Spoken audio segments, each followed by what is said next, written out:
ഓം ശാന്തി 19/2/2025 പ്രഭാതമുരളി.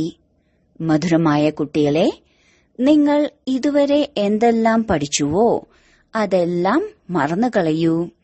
ജീവിച്ചിരിക്കെ മരിക്കുക അർത്ഥം എല്ലാം മറക്കുക. കഴിഞ്ഞതൊന്നും ഓർമ്മ വരരുത്. ചോദ്യം: ആരാണോ പൂർണമായും ജീവിച്ചിരിക്കെ മരിക്കാത്തത്, അവരുടെ അടയാളം എന്തായിരിക്കും? ഉത്തരം: അവർ ബാബയോട് പോലും തർക്കിച്ചുകൊണ്ടിരിക്കും. ശാസ്ത്രങ്ങളുടെ ഉദാഹരണം പറഞ്ഞുകൊണ്ടിരിക്കും. ആരാണോ പൂർണമായും മരിച്ചു കഴിഞ്ഞത്, അവർ പറയും, ബാബ എന്താണോ കേൾപ്പിക്കുന്നത് അത് സത്യമാണ്. നമ്മൾ പകുതി കൽപ്പം എന്താണോ കേട്ടത് അത് അസത്യമായിരുന്നു. അതുകൊണ്ട് ഇപ്പോൾ അത് വായിൽ പോലും വരരുത്. ബാബ പറഞ്ഞിട്ടുണ്ട്, മോശമായത് കേൾക്കരുത്. ഗീതം. ഓം നമ ശിവായ. ഓം ശാന്തി.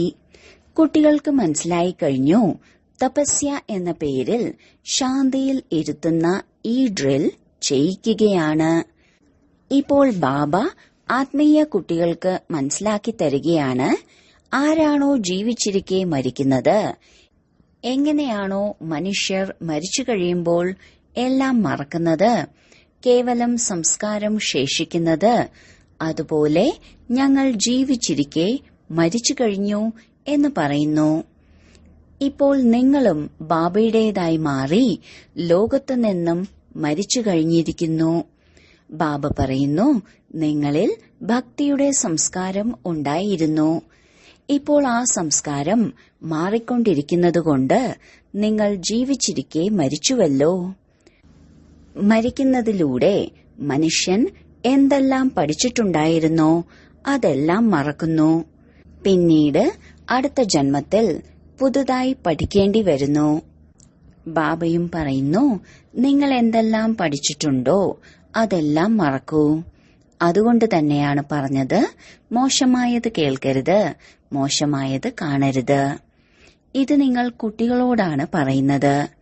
ചിലർ അനേകം ശാസ്ത്രങ്ങൾ മുതലായവ പഠിച്ചിട്ടുള്ളവരാണ്. പൂർണമായും മരിക്കുന്നില്ല, അതിനാൽ വെറുതെ തർക്കിക്കും. മരിച്ചു കഴിഞ്ഞാൽ പിന്നെ തർക്കിക്കുകയില്ല. പറയും, ബാബ എന്താണോ കേൾപ്പിച്ചത് അതാണ് സത്യം. ബാക്കി കാര്യങ്ങൾ നമ്മൾ എന്തിനാണ് പറയുന്നത്? ബാബ പറയുന്നു, ഇത് വായിൽ വരിക പോലും അരുത്. മോശമായത് കേൾക്കരുത്. ബാബ നിർദ്ദേശം നൽകിയിട്ടുണ്ടല്ലോ, ഒന്നും കേൾക്കരുത്. പറയൂ, ഇപ്പോൾ ഞങ്ങൾ ജ്ഞാനസാഗരന്റെ കുട്ടികളായി മാറിയിരിക്കുന്നു. അതിനാൽ ഭക്തി എന്തിന് ഓർമ്മിക്കണം? ഞങ്ങൾ ഒരു ഭഗവാനെ തന്നെയാണ് ഓർമ്മിക്കുന്നത്. ബാബ പറയുന്നു, ഭക്തി മാർഗം മറക്കൂ. ഞാൻ നിങ്ങൾക്ക് സഹജമായ കാര്യം കേൾപ്പിക്കുകയാണ്. ബീജമായ എന്നെ ഓർമ്മിക്കുകയാണെങ്കിൽ മുഴുവൻ വൃക്ഷവും ബുദ്ധിയിലേക്ക് വരിക തന്നെ ചെയ്യും. നിങ്ങൾക്ക് മുഖ്യമായത് ഗീതയാണ്. ഗീതയിൽ തന്നെയാണ് ഭഗവാൻ നൽകുന്ന അറിവുള്ളത്. ഇപ്പോൾ ഇത് പുതിയ കാര്യമാണ്. പുതിയ കാര്യത്തിൽ എപ്പോഴും കൂടുതൽ ശ്രദ്ധ കൊടുക്കാറുണ്ട്. കാര്യം വളരെ ലളിതമാണ്. ഓർമ്മിക്കുന്നതാണ് ഏറ്റവും വലിയ കാര്യം. ഇടയ്ക്കിടയ്ക്ക് പറയേണ്ടി വരുന്നു, മന്മന ഭവ. ബാബയെ ഓർമ്മിക്കൂ. ഇത് തന്നെയാണ് ഏറ്റവും ഗുപ്തമായ കാര്യം. ഇതിൽ തന്നെയാണ് വിഘ്നം ഉണ്ടാകുന്നത്. മുഴുവൻ ദിവസത്തിലും 2 മിനിറ്റ് പോലും ഓർമ്മിക്കാത്ത അനേകം കുട്ടികളുണ്ട്. ബാബയുടേതായിട്ട് പോലും നല്ല കർമ്മം ചെയ്യാത്തതുകൊണ്ട് ഓർമ്മിക്കാനും കഴിയുന്നില്ല. വികർമ്മം ചെയ്തുകൊണ്ടിരിക്കുന്നു. ബുദ്ധിയിൽ ഇരിക്കുന്നേയില്ല. അതിനാൽ പറയും, ഈ ബാബയുടെ ആജ്ഞയോട് അനാദരവ് ആണ്. പഠിക്കാൻ കഴിയുന്നില്ല. ആ ശക്തി ലഭിക്കില്ല. ഭൗതിക പഠിപ്പിൽ നിന്ന് പോലും ബലം ലഭിക്കുന്നുണ്ടല്ലോ. പഠിപ്പ് വരുമാന മാർഗമാണ്. ശരീര നിർവഹണാർത്ഥമാണെങ്കിൽ പോലും അല്പകാലത്തേക്ക് വേണ്ടിയാണ്. ചിലർ പഠിച്ചു പഠിച്ച് മരിച്ചു പോകുന്നു. അപ്പോൾ ആ പഠിപ്പ് കൂടെ കൊണ്ടുപോകുന്നില്ല. അടുത്ത ജന്മമെടുത്ത് വീണ്ടും പുതിയതായി പഠിക്കേണ്ടി വരുന്നു. ഇവിടെയാണെങ്കിൽ നിങ്ങൾ എത്ര പഠിക്കുന്നുവോ അത് കൂടെ കൊണ്ടുപോകും. എന്തുകൊണ്ടെന്നാൽ നിങ്ങൾ പ്രാപ്തി നേടുന്നത് അടുത്ത ജന്മത്തിലാണ്. ബാക്കി അതെല്ലാം തന്നെ ഭക്തിമാർഗമാണ്. എന്തെല്ലാം വസ്തുക്കളാണ് ഇത് ആരും അറിയുന്നില്ല. ആത്മീയ അച്ഛൻ നിങ്ങൾ ആത്മാക്കൾക്കിരുന്ന് ജ്ഞാനം നൽകുന്നു. ഒരു തവണ മാത്രമാണ് പരമാത്മാവായ ബാബ വന്ന് ആത്മാക്കൾക്ക് ജ്ഞാനം നൽകുന്നത്. അതിലൂടെ വിശ്വത്തിന്റെ അധികാരിയായി മാറുകയും ചെയ്യുന്നു. ഭക്തി മാർഗത്തിൽ സ്വർഗമൊന്നും ഉണ്ടാകുന്നില്ല. ഇപ്പോൾ നിങ്ങൾ നാഥന്റേതായി മാറി. മായ പലതവണ കുട്ടികളെപ്പോലും അനാഥരാക്കി മാറ്റുന്നു. ചെറിയ ചെറിയ കാര്യങ്ങളിൽ പരസ്പരം വഴക്കടിക്കുന്നു. ബാബയുടെ ഓർമ്മയിലിരിക്കാത്തതുകൊണ്ട് അനാഥരായില്ലേ? അനാഥരായി മാറിയെങ്കിൽ ഏതെങ്കിലുമൊക്കെ പാപകർമ്മം ചെയ്യും. ബാബ പറയുന്നു, എന്റേതായി മാറി എന്റെ പേര് മോശമാക്കരുത്. പരസ്പരം വളരെ സ്നേഹത്തോടുകൂടി പെരുമാറൂ. തലതിരിഞ്ഞ വാക്കുകൾ പറയരുത്. ബാബയ്ക്ക് ഇങ്ങനെയുള്ള അഹല്യകളെയും കുബ്ജകളെയും വനത്തിൽ വസിക്കുന്ന സ്ത്രീകളെപ്പോലും ഉദ്ധരിക്കേണ്ടതുണ്ട്. പറയാറുണ്ട്, വനവാസിയായ സ്ത്രീയിൽ നിന്ന് പഴം കഴിച്ചു. എന്നാൽ ഇപ്പോൾ ഇങ്ങനെ വനവാസി സ്ത്രീയിൽ നിന്നൊരിക്കലും കഴിക്കാൻ സാധിക്കില്ല. വനത്തിൽ വസിക്കുന്ന സ്ത്രീയിൽ നിന്ന് എപ്പോഴാണോ ബ്രാഹ്മണിയായി മാറുന്നത് അപ്പോൾ കഴിക്കാൻ സാധിക്കും. അതുകൊണ്ടാണ് ബ്രഹ്മഭോജനത്തിന് മഹിമയുള്ളത്. ശിവബാബ കഴിക്കുന്നില്ല. ബാബയാണെങ്കിൽ അഭോക്താവാണ്. ബാക്കി ഈ രഥമാണെങ്കിൽ കഴിക്കുമല്ലോ. നിങ്ങൾ കുട്ടികൾക്ക് ആരോടും തർക്കിക്കേണ്ട ആവശ്യമില്ല. എപ്പോഴും തന്റെ ഭാഗം സുരക്ഷിതമാക്കി വെക്കണം. 2 വാക്ക് മാത്രം പറയൂ. ശിവബാബ പറയുന്നു. ശിവബാബയെ തന്നെയാണ് രുദ്രനെന്നും പറയുന്നത്. രുദ്രജ്ഞാനയജ്ഞത്തിൽ നിന്നും വിനാശത്തിന്റെ ജ്വാല വരുന്നുവെങ്കിൽ രുദ്രഭഗവാൻ ഉണ്ടാവണമല്ലോ. കൃഷ്ണനെ ആണെങ്കിൽ രുദ്രനെന്ന് പറയുകയില്ല. വിനാശവും ഒരു കൃഷ്ണനല്ല ചെയ്യിപ്പിക്കുന്നത്. ബാബ തന്നെയാണ് സ്ഥാപന, വിനാശം, പാലന ചെയ്യിപ്പിക്കുന്നത്. സ്വയം ഒന്നും ചെയ്യുന്നില്ല. അല്ല എങ്കിൽ ദോഷം സംഭവിക്കും. ചെയ്യുന്നതും ചെയ്യിപ്പിക്കുന്നതും ബാബയാണ്. ബാബ പറയുന്നു, ഞാൻ ആരോടും വിനാശം ചെയ്യൂ എന്ന് പറയുന്നില്ല. ഇതെല്ലാം ഡ്രാമയിൽ അടങ്ങിയിട്ടുള്ളതാണ്. ശങ്കരൻ എന്തെങ്കിലും ചെയ്യുന്നുണ്ടോ? ഒന്നും ചെയ്യുന്നില്ല. ഇത് കേവലം പാടുന്നു, ശങ്കരനിലൂടെ വിനാശം എന്ന്. ബാക്കി വിനാശമെല്ലാം സ്വയം തന്നെ ചെയ്തുകൊണ്ടിരിക്കുകയാണ്. ഇത് അനാദിയായി ഉണ്ടാക്കപ്പെട്ടിട്ടുള്ള നാടകമാണ്. അതാണ് മനസ്സിലാക്കി കൊടുക്കുന്നത്. രചയിതാവായ ബാബയെ എല്ലാവരും മറന്നുപോയി. ഗോഡ് ഫാദർ രചയിതാവാണെന്ന് പറയുന്നുണ്ട്. പക്ഷെ ബാബയെ അറിയുന്നില്ല. ബാബ ലോകം സ്ഥാപിക്കുന്നുവെന്ന് മനസ്സിലാക്കുന്നുണ്ട്. ബാബ പറയുന്നു, ഞാൻ സ്ഥാപനയൊന്നും ചെയ്യുന്നില്ല. ഞാൻ പരിവർത്തനം ചെയ്യുന്നു. കലിയുഗത്തെ സത്യയുഗമാക്കി മാറ്റുന്നു. ഞാൻ സംഗമത്തിലാണ് വരുന്നത്. അതിനെയാണ് പറയുന്നത് അതിമഹത്വമേറിയ യുഗം. ഭഗവാൻ മംഗളകാരിയാണ്. എല്ലാവരുടെയും മംഗളം ചെയ്യുന്നു. പക്ഷെ എങ്ങനെ, എന്ത് മംഗളമാണ് ചെയ്യുന്നത്, ഇതൊന്നും അറിയുകയില്ല. ഇംഗ്ലീഷിൽ പറയുന്നു ലിബറേറ്റർ, ഗൈഡ്. പക്ഷെ അതിന്റെ അർത്ഥമൊന്നും മനസ്സിലാക്കുന്നില്ല. ഭക്തിക്ക് ശേഷം ഭഗവാനെ ലഭിക്കും, സദ്ഗതി ലഭിക്കും എന്ന് പറയാറുണ്ട്. സർവരുടെയും സദ്ഗതി ഒരു മനുഷ്യനും ചെയ്യാൻ സാധിക്കില്ല. അല്ലെങ്കിൽ പിന്നെ പരമാത്മാവിനെ പതിത പാവനൻ, സർവരുടെയും സദ്ഗതി ദാതാവ് എന്ന് എന്തുകൊണ്ടാണ് പറയുന്നത്? ബാബയെ ആരും അറിയുന്നില്ല. അനാഥരാണ്. ബാബയോട് വിപരീത ബുദ്ധിയാണ്. അതിന് ബാബ എന്ത് ചെയ്യാനാണ്? ബാബ സ്വയം അധികാരിയാണ്. ശിവജയന്തിയും ഭാരതത്തിൽ ആഘോഷിക്കുന്നു. ബാബ പറയുന്നു, ഭക്തർക്ക് ഫലം നൽകാനായി ഞാൻ വന്നിരിക്കുന്നു. വരുന്നതും ഭാരതത്തിലാണ്. വരുന്നതിന് വേണ്ടി എനിക്ക് തീർച്ചയായും ഒരു ശരീരം വേണമല്ലോ. പ്രേരണയിലൂടെ ഒന്നും നടക്കില്ല. ഇദ്ദേഹത്തിൽ പ്രവേശിച്ച് ഇദ്ദേഹത്തിന്റെ മുഖത്തിലൂടെ നിങ്ങൾക്ക് ജ്ഞാനം നൽകുന്നു. ഗോമുഖത്തിന്റെ കാര്യമൊന്നുമില്ല. ഇത് ഈ മുഖത്തിന്റെ കാര്യമാണ്. മുഖം മനുഷ്യന്റെയാണ് വേണ്ടത്, മൃഗത്തിന്റെ അല്ല. ബുദ്ധി ഇത്ര പോലും പ്രവർത്തിക്കുന്നില്ല. പിന്നീട് വേറൊരു ഭാഗത്ത് ഭാഗീരഥനെ കാണിക്കുന്നു. അദ്ദേഹം എപ്പോൾ എങ്ങനെ വരുന്നു എന്നൊന്നും ആർക്കും അറിയുകയില്ല. അതിനാൽ ബാബ ഇരുന്ന് കുട്ടികൾക്ക് മനസ്സിലാക്കി തരികയാണ്, നിങ്ങൾ മരിച്ചിട്ടുണ്ടെങ്കിൽ ഭക്തിമാർഗം പാടെ മറക്കൂ. ശിവഭഗവാനുവാച, എന്നെ ഓർമ്മിക്കുകയാണെങ്കിൽ വികർമ്മം വിനാശമാകും. ഞാൻ തന്നെയാണ് പതിത പാവനൻ. നിങ്ങൾ പവിത്രമായി മാറും. പിന്നീട് എല്ലാവരെയും കൂടെ കൂട്ടിക്കൊണ്ടു പോകും. വീട് വീടാന്തരം സന്ദേശം നൽകൂ. ബാബ പറയുന്നു, എന്നെ ഓർമ്മിക്കൂ, അപ്പോൾ വികർമ്മം വിനാശമാകും. നിങ്ങൾ പവിത്രമായി മാറും. വിനാശം മുന്നിൽ നിൽക്കുകയാണ്. നിങ്ങൾ വിളിക്കുകയും ചെയ്യുന്നു, അല്ലയോ പതിത പാവന, വരൂ. പതിതരെ പാവനമാക്കി മാറ്റൂ. രാമരാജ്യം സ്ഥാപന ചെയ്യൂ. രാവണ രാജ്യത്തിൽ നിന്ന് മുക്തമാക്കൂ. അവർ ഓരോരുത്തരും അവരവർക്ക് വേണ്ടി പരിശ്രമം ചെയ്യുകയാണ്. ബാബ പറയുന്നു, ഞാൻ വന്ന് എല്ലാവർക്കും മുക്തി നൽകുന്നു. എല്ലാവരും 5 വികാരങ്ങളാകുന്ന രാവണന്റെ ജയിലിൽ അകപ്പെട്ടിരിക്കുകയാണ്. ഞാൻ എല്ലാവരുടെയും സദ്ഗതി ചെയ്യുന്നു. ദുഃഖഹർത്താവെന്നും സുഖകർത്താവെന്നും എന്നെ വിളിക്കുന്നു. രാമരാജ്യം തീർച്ചയായും പുതിയ ലോകത്തിലായിരിക്കും. നിങ്ങൾ പാണ്ഡവരുടെ ബുദ്ധി ഇപ്പോൾ പ്രീതബുദ്ധിയാണ്.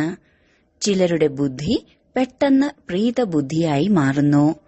ചിലരുടേത് പതുക്കെ പതുക്കെ പ്രീതിപ്പെടുന്നു. മറ്റു ചിലർ പറയുന്നു, ഞങ്ങളെല്ലാം ബാബയിൽ സമർപ്പണം ചെയ്തിരിക്കുന്നു. ഒരാളുടെ കൂടെ അല്ലാതെ വേറെ ഒരാളുടെ കൂടെ ഇരിക്കുക പോലും ഇല്ല. എല്ലാവരുടെയും ആശ്രയം ഒരേ ഒരു ഈശ്വരൻ മാത്രമാണ്. എത്ര സാധാരണത്തിലും സാധാരണ കാര്യമാണ്. ബാബയെ ഓർമ്മിക്കൂ, ചക്രത്തെ ഓർമ്മിക്കൂ. അപ്പോൾ ചക്രവർത്തി രാജാവും റാണിയും ആകും. ഇത് വിശ്വത്തിന്റെ അധികാരിയായി മാറുന്നതിനുള്ള സ്കൂളും കൂടിയാണ്. അതുകൊണ്ടാണ് ചക്രവർത്തി രാജാവെന്ന പേര് വന്നത്. ചക്രത്തെ അറിയുന്നതിലൂടെ പിന്നീട് ചക്രവർത്തി രാജാവ് ആകുന്നു. ഇത് ബാബ തന്നെയാണ് മനസ്സിലാക്കി തരുന്നത്. ബാക്കി തർക്കിക്കേണ്ടതൊന്നുമില്ല. പറയൂ, ഭക്തിമാർഗത്തിലെ എല്ലാ കാര്യങ്ങളും ഉപേക്ഷിക്കൂ. ബാബ പറയുന്നു, കേവലം എന്നെ ഓർമ്മിക്കൂ. ഇത് തന്നെയാണ് മുഖ്യമായ കാര്യം. ആരാണോ തീവ്ര പുരുഷാർത്ഥിയാകുന്നത് അവർ പെട്ടെന്ന് പഠിപ്പിൽ ശ്രദ്ധിക്കുന്നു. ആർക്കാണോ പഠിപ്പിൽ രുചിയുള്ളത് അവർ അതിരാവിലെ എഴുന്നേറ്റ് പഠിക്കുന്നു. ഭക്തിയിലുള്ളവരും അതിരാവിലെ എഴുന്നേൽക്കുന്നു. തീവ്ര ഭക്തി എത്ര ചെയ്യുന്നു, എപ്പോഴാണോ ശിരസ് മുറിയാൻ തുടങ്ങുന്നത് അപ്പോൾ സാക്ഷാത്കാരം ഉണ്ടാകുന്നു. ഇവിടെയാണെങ്കിൽ ബാബ പറയുന്നു, ഈ സാക്ഷാത്കാരം പോലും ബുദ്ധിമുട്ട് ഉണ്ടാക്കുന്നതാണ്. സാക്ഷാത്കാരത്തിൽ പോകുന്നതുകൊണ്ട് പഠിപ്പും യോഗവും രണ്ടും ഇല്ലാതാകുന്നു. സമയവും നഷ്ടമാകുന്നു. അതുകൊണ്ട് ധ്യാനം മുതലായവയിൽ ഒട്ടും ആഗ്രഹം ഉണ്ടായിരിക്കരുത്. ഇതും വലിയ ഒരു രോഗമാണ്. അതിലൂടെ മായ പ്രവേശിക്കുന്നു. എങ്ങനെയാണോ യുദ്ധസമയത്ത് ന്യൂസ് കേൾക്കുമ്പോൾ ഒന്നും കേൾക്കാതിരിക്കാൻ ഇടയ്ക്ക് കേടാക്കുന്നത്, അതുപോലെ മായയും വളരെ വിഘ്നമിടുന്നു. ബാബയെ ഓർമ്മിക്കാൻ അനുവദിക്കുകയില്ല. മനസ്സിലാക്കാൻ സാധിക്കും, ഇവരുടെ ഭാഗ്യത്തിൽ വിഘ്നമുണ്ട്. മായ പ്രവേശിച്ചിട്ടില്ലല്ലോ എന്നും നോക്കേണ്ടതുണ്ട്. ആവശ്യമില്ലാത്തതൊന്നും പറയുന്നില്ലല്ലോ. അപ്പോൾ ബാബ പെട്ടെന്ന് താഴെ ഇറക്കും. ഒരുപാട് പേർ പറയുന്നുണ്ട്, ഞങ്ങൾക്ക് കേവലം സാക്ഷാത്കാരം ഉണ്ടാവുകയാണെങ്കിൽ ഇത്രയും ധനവും സമ്പത്തുമെല്ലാം ഞങ്ങൾ അങ്ങേക്ക് നൽകും. ബാബ പറയുന്നു, ഇതെല്ലാം നിങ്ങൾ നിങ്ങളുടെ അടുത്ത് തന്നെ വെച്ചോളൂ. ഭഗവാന് നിങ്ങളുടെ പൈസയെല്ലാം കൊണ്ട് എന്താണ് കാര്യം? ബാബയ്ക്കാണെങ്കിൽ ഈ പഴയ ലോകത്തിൽ എന്തെല്ലാമുണ്ടോ അതെല്ലാം ഭസ്മമായി മാറുമെന്നറിയാം. ബാബ എന്ത് ചെയ്യും? ബാബയുടെ അടുത്ത് തുള്ളിത്തുള്ളികളായി ചേർന്ന് തടാകമായി മാറുന്നു. ബാബയുടെ നിർദ്ദേശത്തിലൂടെ നടക്കൂ. ഹോസ്പിറ്റൽ കം യൂണിവേഴ്സിറ്റി തുറക്കൂ. അവിടെ ആർക്ക് വേണമെങ്കിലും വന്ന് വിശ്വത്തിന്റെ അധികാരിയാവാൻ സാധിക്കും. 3 അടി മണ്ണിലിരുന്നുകൊണ്ട് നിങ്ങൾക്ക് മനുഷ്യനെ നരനിൽ നിന്ന് നാരായണനാക്കി മാറ്റണം. പക്ഷെ 3 അടി മണ്ണ് പോലും ലഭിക്കുന്നില്ല.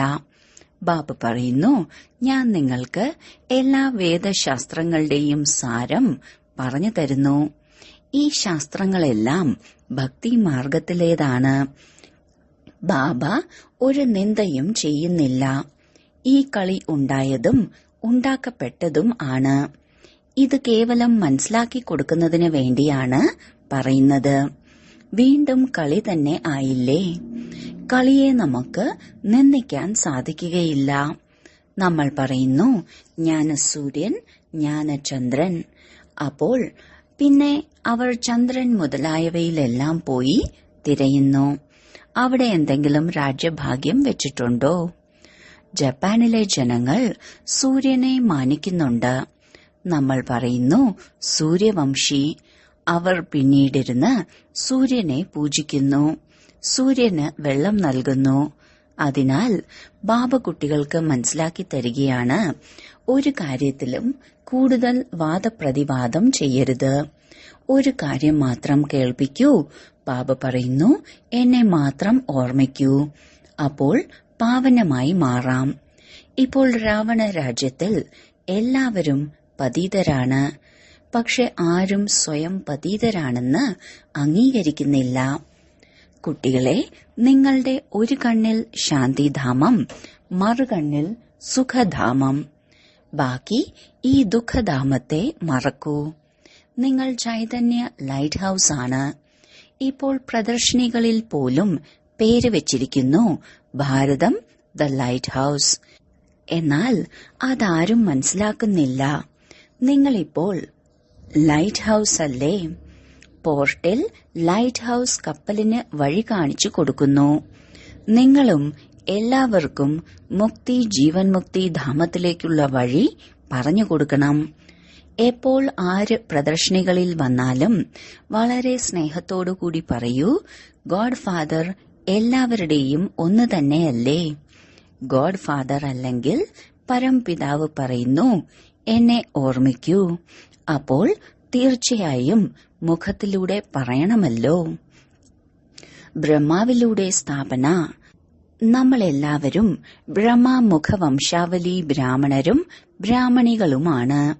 നിങ്ങൾ ബ്രാഹ്മണരുടെ മഹിമ ആ ബ്രാഹ്മണർ പാടുന്നു. ബ്രാഹ്മണ ദേവതായ നമഃ. ഉയർന്നതിലും ഉയർന്നത് ഒരു ബാബ മാത്രമാണ്. ബാബ പറയുന്നു, ഞാൻ നിങ്ങൾക്ക് ഉയർന്നതിലും ഉയർന്ന രാജയോഗം പഠിപ്പിക്കുന്നു. അതിലൂടെ നിങ്ങൾ മുഴുവൻ വിശ്വത്തിന്റെയും അധികാരി ആവുന്നു.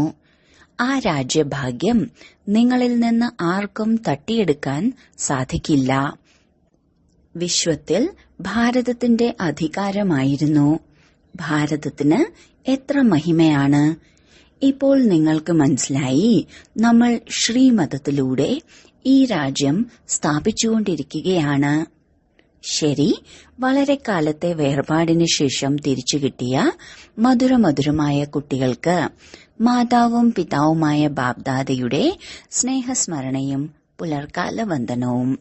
ആത്മീയ അച്ഛന്റെ ആത്മീയ കുട്ടികൾക്ക് നമസ്കാരം.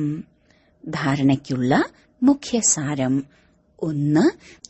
തീവ്ര പുരുഷാർത്ഥി ആകുന്നതിനു വേണ്ടി പഠിപ്പിൽ താൽപര്യം വെക്കണം. അതിരാവിലെ എഴുന്നേറ്റ് പഠിപ്പ് പഠിക്കണം. സാക്ഷാത്കാരത്തിന്റെ ആശ വെക്കരുത്. ഇതിൽ തന്നെയാണ് സമയം നഷ്ടപ്പെടുന്നത്. 2. ശാന്തിധാമത്തെയും സുഖധാമത്തെയും ഓർമ്മിക്കണം. ഈ ദുഃഖധാമത്തെ മറക്കണം. ആരോടും തർക്കിക്കരുത്. സ്നേഹത്തോടുകൂടി മുക്തി ജീവൻ മുക്തി ധാമത്തിലേക്കുള്ള വഴി പറഞ്ഞുകൊടുക്കണം. വരദാനം: സദാ സുഖത്തിന്റെ സാഗരത്തിൽ ലവ്ലീനമായി ഇരിക്കുന്ന അന്തർമുഖിയായി ഭവിക്കട്ടെ. അന്തർമുഖി സദാ സുഖി എന്നാണ് പറയാറുള്ളത്. ഏതു കുട്ടികളാണോ സദാ അന്തർമുഖിയായി ഭവിക്കട്ടെ എന്ന വരദാനം പ്രാപ്തമാക്കുന്നത്, അവർ ബാബയ്ക്ക് സമാനം സദാ സുഖത്തിന്റെ സാഗരത്തിൽ ലയിച്ചിരിക്കുന്നു. സുഖദാതാവിന്റെ കുട്ടികൾ സുഖദാതാക്കളായി മാറുകയും സർവാത്മാക്കൾക്കും സുഖത്തിന്റെ ഖജനാക്കൾ വിതരണം ചെയ്യുകയും ചെയ്യുന്നു. അതിനാൽ ഇപ്പോൾ അന്തർമുഖികളായി മാറണം. ആര് ഏത് ഭാവനയോടെ താങ്കളുടെ അടുക്കൽ വരുന്നുവോ അത് പൂർത്തീകരിക്കപ്പെടണം. ഇങ്ങനെയുള്ള അന്തർമുഖികളും സമ്പന്ന മൂർത്തികളുമായി മാറണം. എങ്ങനെയാണോ ബാബയുടെ ഖജനാക്കളിൽ അപ്രാപ്തമായി ഒരു വസ്തുവും ഇല്ലാത്തത്, അതുപോലെ താങ്കളും ബാബയ്ക്ക് സമാനം നിറവുള്ളവരായി മാറണം. സ്ലോഗൻ: ആത്മീയ അന്തസ്സിൽ ഇരിക്കുകയാണെങ്കിൽ ഒരിക്കലും ദേഹാഭിമാനത്തിന്റെ ഫീലിംഗ് വരികയില്ല.